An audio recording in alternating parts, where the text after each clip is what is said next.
Research and Defense. I want to tell you, I want to tell the American public one thing. Now, this Bureau for the Paranormal Research and Defense. there is no such thing.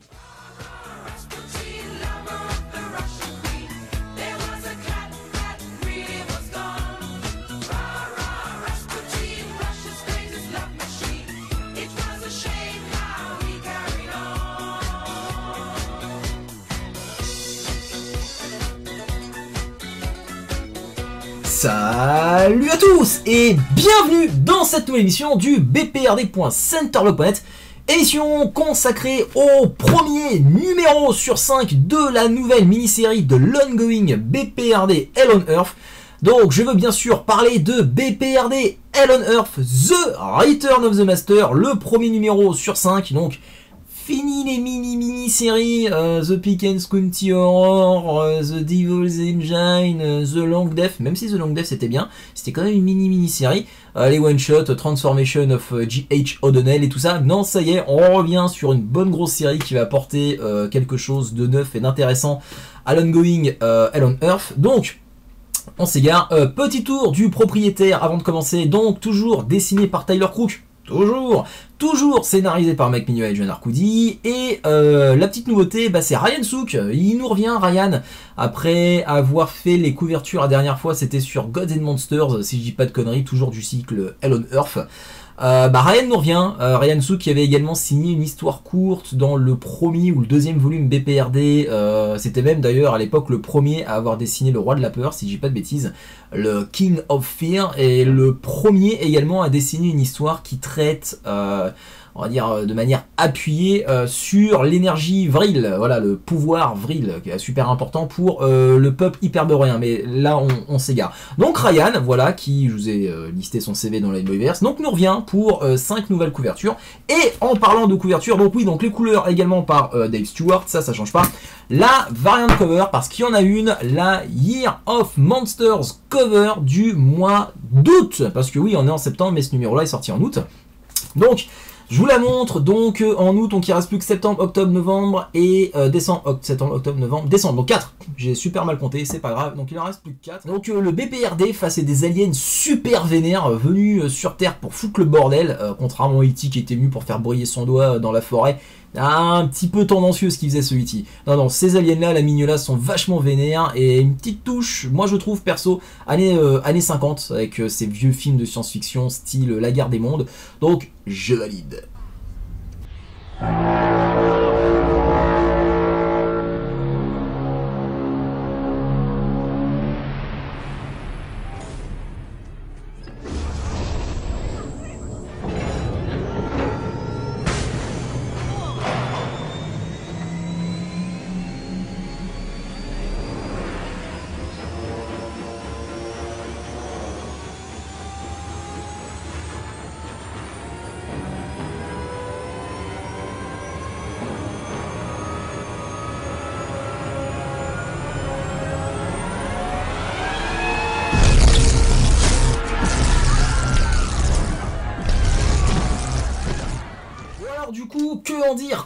Quoi en penser de ce premier numéro?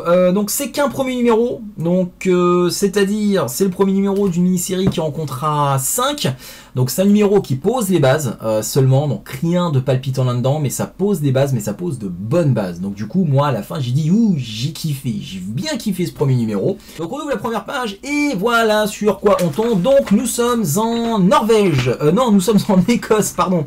Nous sommes en Écosse et rappelez-vous à la fin de Hellboy The Fury, le troisième numéro, et à la fin de Hell on Earth Monsters 2, il y avait donc un lien au niveau de la temporalité qui avait été fait pour la première fois dans le Hellboyverse. Les deux séries au niveau temporalité étaient liées. Ça y est, il y avait un lien, une connexion qui était faite entre les deux séries, donc on savait où se situait telle série par rapport à l'autre, le spin-off par rapport à sa série principale.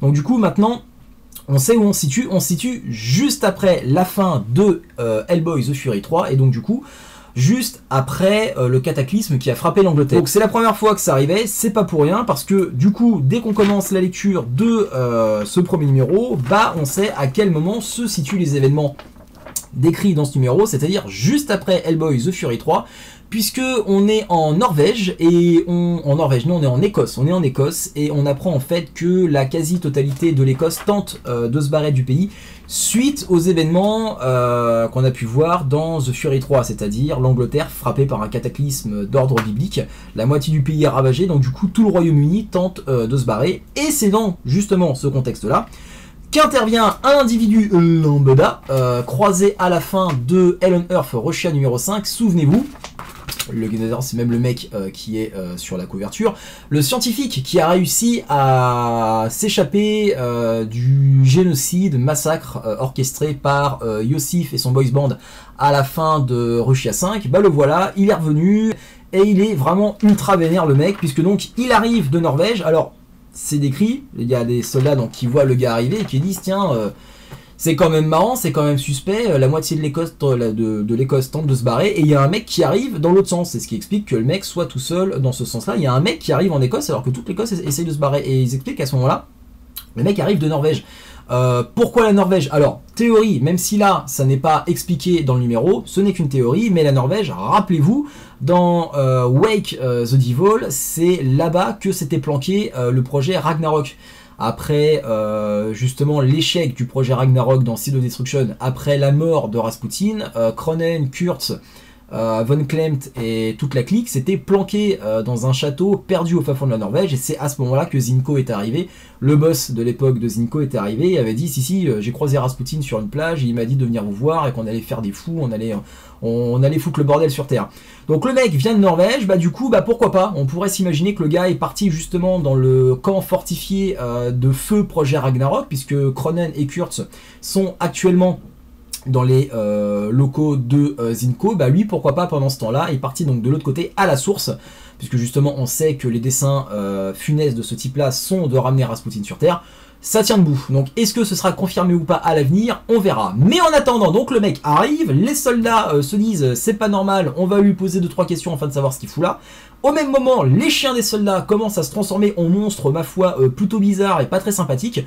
Les toutous mutants commencent à grignoter les mecs qui sont planqués dans la foule. Donc à ce moment-là, le Alain Delon profite du chaos ambiant pour se barrer de l'aéroport, du port maritime, pardon. Donc regardez-moi ça, du port maritime. Regardez le truc, vraiment le plan, mais vraiment Alain Delon en mode samouraï. Je sais pas s'il y a une inspiration de ce côté-là, mais moi je sais pas pourquoi, tout m'a ramené chez ce mec Alain Delon. Donc il se barre. Au même moment, donc on déboule dans les locaux du BPRD, et là donc on peut voir que ça y est, Phoenix est arrivé dans les locaux du BPRD. À ce moment-là, il y a la moitié de la vérité qui sort de la bouche de Phoenix. On ne sait pas trop pourquoi à ce moment-là, mais on devine que elle et Devon ont convenu de ne dévoiler que la moitié des informations.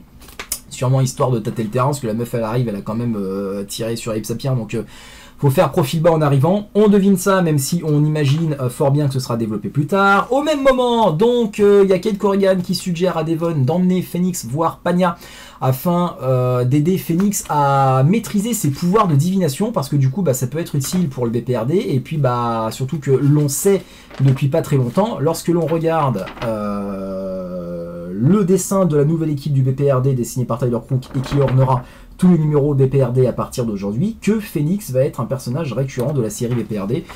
Donc un membre de l'équipe de Johan Kraus, Abe Sapien et Liz Sherman quand elle reviendra, qui maîtrise des pouvoirs de divination, on imagine que ça va pouvoir être utile. Pendant ce temps-là, donc, il y a Kate Corrigan qui reçoit un appel de Yossif qui lui explique que il y a un truc bizarre qui se passe en Écosse. Et ce truc bizarre, c'est qu'il y a un de ses anciens scientifiques, à ce moment-là, il explique en fait l'origine des mecs qu'il a dessoudés dans une cabane à la fin de Russia 5. Il explique que ce sont des scientifiques à lui, mais qui ont été possédés par l'esprit d'un Kata-M. Et c'est ce qui explique à ce moment-là, ils nous font vite fait un petit flashback où on le voyait en fait déverser un produit bizarre sur ces scientifiques, et ces scientifiques se transformer en monstres chelous. Donc ça expliquerait le fait qu'il soit possédé par l'esprit d'un Kata-M, du coup expliquerait cette transformation subie. Donc il explique ça, il explique que son scientifique s'est barré en Écosse, mais que malheureusement lui appartient aux autorités russes, et qu'il ne peut pas débouler en Écosse comme ça pour régler ce qu'il a à régler, parce que ce serait considéré comme un acte d'agression internationale, et du coup tout le monde se liguerait contre la Russie. Donc il demande à Cake, puisque rappelez-vous, le BPRD depuis pas très longtemps est une filiale de l'ONU, a été absorbé par l'ONU, donc maintenant le BPRD a valeur internationale.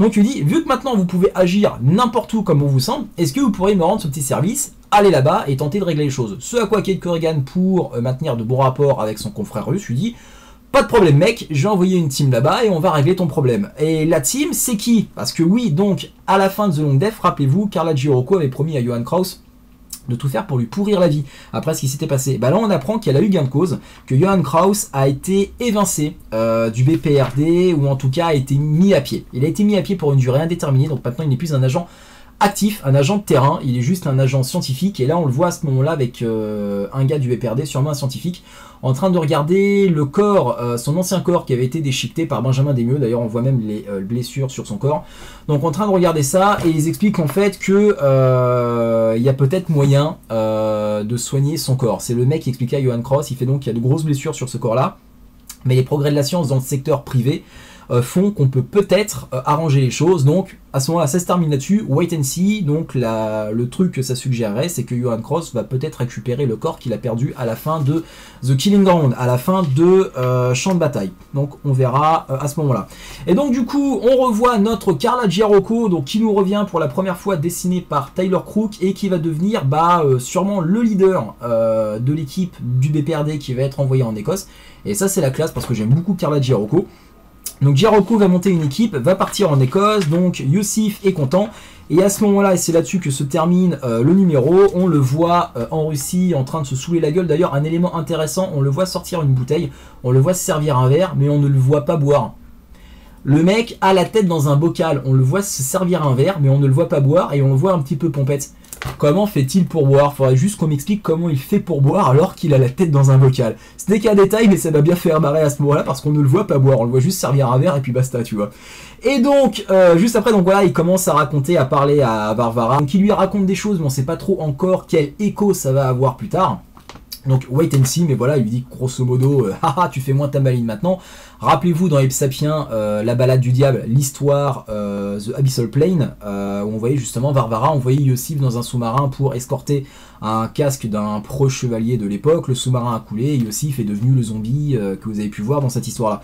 Donc là, grosso modo, il dit, bah voilà, tu ramènes moins ta gueule, maintenant t'es dans ton bocal, petite conne. Et il a bien raison de dire ça. Donc juste après, on retourne en Écosse, dans un petit château, on voit quelqu'un rentrer dans une espèce de vieille ruine, dans une ruine, et il rentre dans un vieille citadelle en ruine, un vieux château en ruine, une colonne en ruine, enfin bref, c'est des ruines. Et là on voit donc le scientifique de Russia 5 en train de se préparer à une funeste cérémonie, ma foi, puisqu'il est en train de se faire des coupures bien sanglantes à base de ketchup sur tout le corps, en train de se dessiner des glyphes et des symboles bizarres. Donc on devine à ce moment-là que dans le deuxième, un truc va se passer et que ça va déclencher donc du coup l'arrivée de Rasputin sur Terre. Donc voilà ce qui s'est passé grosso merdo dans ce numéro. Donc ça pose les bases d'une mini-série qui s'annonce très excitante, pardon. Johan Kraus est mis de côté, Giroco revient, Yousif sera au centre de cette histoire du coup. Il y a un aspect, on va dire, géré internationalement parlant, une histoire qui se passe en Écosse qui est ma foi très intéressante parce que ça pose vraiment les bases d'un univers qui est en train en fait d'évoluer à l'intérieur de l'univers BPRD, donc c'est-à-dire le monde quoi. La planète Terre, la géopolitique, tout ça est en train d'évoluer dans la série BPRD et ça nous l'est raconté en filigrane, donc c'est vraiment très intéressant. À côté de ça, donc oui, Johan Kraus qui a peut-être récupéré son corps, donc ça aussi c'est un élément intéressant à garder. Phoenix qui est revenu, Phoenix qui va peut-être maîtriser ses pouvoirs, Phoenix qui va peut-être faire partie d'une équipe de terrain BPRD, donc ça aussi c'est intéressant, ça à garder en mémoire. C'est annonciateur de plein de choses pour plus tard. Mais on verra ça donc du coup le mois prochain à la sortie du deuxième numéro de The Return of the Master 2. Et en attendant, faites pas les fous, prenez soin de vous, merci d'avoir regardé cette vidéo en espérant qu'elle vous a plu et que vous n'ayez pas trop ennuyé. Et puis moi je vous dis à la prochaine, ciao, je rends les studios, ciao, salut tout le monde, ciao, salut.